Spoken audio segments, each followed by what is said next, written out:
గాక. మన మధ్యలో తండ్రి గారు సాక్ష్యం ఇస్తూ ఉన్నారు. అతని పేరు కృష్ణ. హైదరాబాదు ప్రాంతం నుంచి వచ్చారు.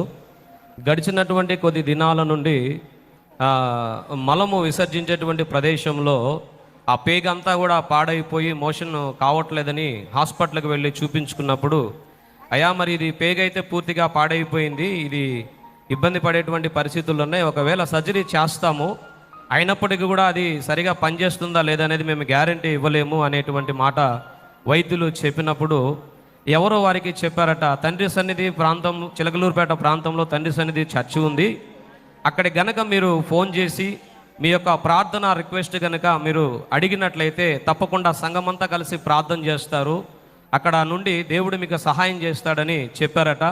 ఆ రీతిగానే వారు దేవుని మీద విశ్వాసం ఉంచి చిలకలూరుపేట ప్రాంతంలో ఉన్నటువంటి తండ్రి సన్నిధి మందిరానికి ఫోన్ చేసి ఆరోగ్య పరిస్థితి విషయంలో వారు ప్రార్థన సహాయాన్ని కోరినప్పుడు, వారి ప్రార్థన ఆలకించినటువంటి దేవుడు, సంఘమంతా చేసినటువంటి ప్రార్థన ఆలకించినటువంటి దేవుడు తనకి స్వస్థతనిచ్చాడన్నా, నేను సాక్ష్యము చెప్పాలని హైదరాబాద్ ప్రాంతం నుంచి ఇక్కడికి వచ్చానని తండ్రి గారు మన మధ్యలో ఉండి సాక్ష్యం ఇస్తూ ఉన్నాడు. అద్భుత కార్యము చేసినటువంటి దేవునికి మహిమ కలుగును గాక.